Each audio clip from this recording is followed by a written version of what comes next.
First off, did you know that Tim Allen wasn't supposed to be Santa Claus? In fact, in the original 1989 script, he wasn't even supposed to play Santa. He was supposed to shoot him with a shotgun. Believe it or not, that beloved holiday classic you hear on repeat every December actually began as a story where the hero had a shocking showdown with Santa. And that's just the beginning of how strange this movie's journey to the screen actually was. Keep watching until the end, because facts 6 and 1 will make you rewatch the movie all over again. With that said, here are 20 crazy facts about the Santa Claus that most fans have never heard.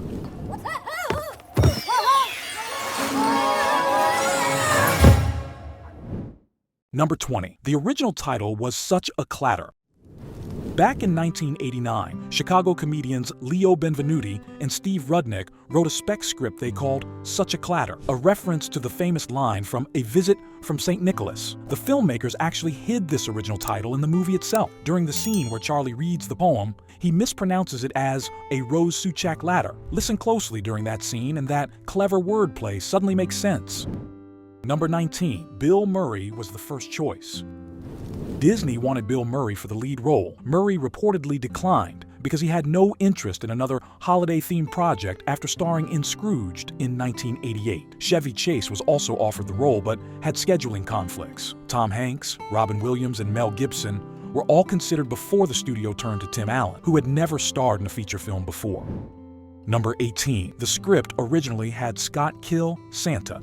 The original opening scene was much darker than what made it to screen. In Benvenuti and Rudnick's first draft, Scott Calvin shoots Santa with a shotgun, thinking he's a burglar. Tim Allen confirmed this on The Tonight Show in 2018, saying the character actually winged him in the original script. He fell and broke his neck. Disney chairman Jeffrey Katzenberg reportedly said, "We can't start a Disney movie with you murdering Santa Claus," and the scene was changed to Santa simply slipping off the roof. Number 17. Tim Allen almost had a nervous breakdown making the film. To create the prosthetic pieces for Allen's transformation, makeup artists had to create a mold of his face. This required pouring liquid plaster over his head while he sat motionless for 30 minutes, with only 2 straws in his nostrils to breathe. Allen later said in interviews that he almost had a nervous breakdown during the process and called it not a good experience. Number 16. The fat suit caused serious medical problems. Tim Allen wore approximately 75 pounds of prosthetics and costume. The fat suit alone weighed 35 pounds and was designed by Linda Notaro, who also created Robin Williams' suit for Mrs. Doubtfire. Allen spent 3.5 to 5 hours in makeup each morning and 2 hours removing it each night. The latex caused heat blisters, rashes, scratches, and infections so severe that a dermatologist warned him not to get back in the suit. Number 15. The treadmill scene nearly caused a fight.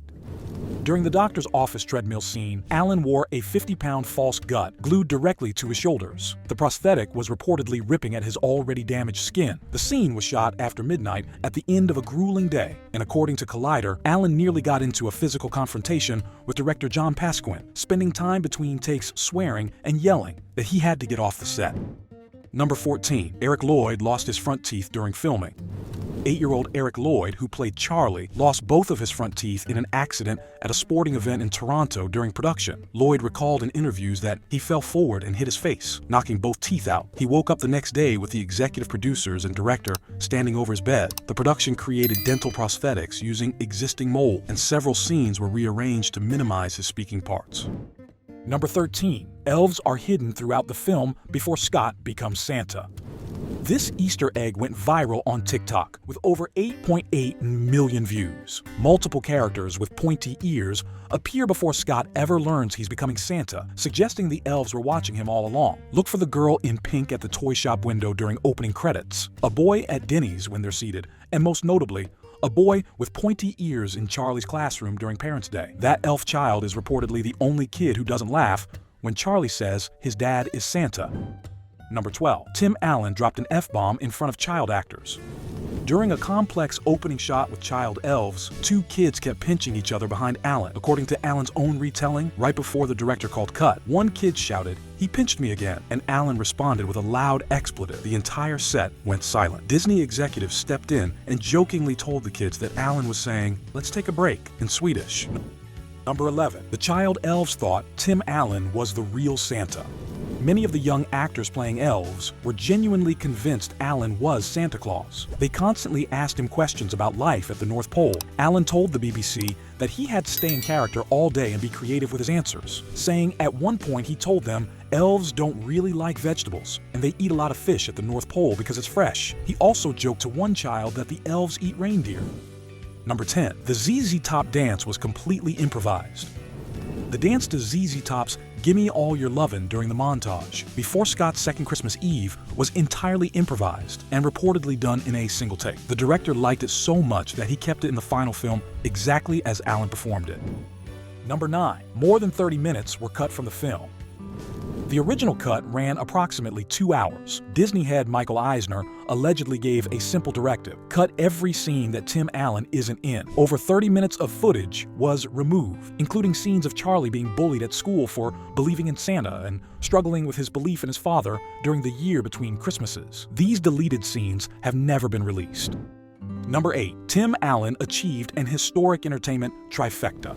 For 1 week in November 1994, Tim Allen held the #1 movie at the box office with The Santa Claus, the #1 television show with Home Improvement, and the #1 New York Times bestseller with his book, Don't Stand Too Close to a Naked Man. This simultaneous achievement across all 3 entertainment mediums is extremely rare.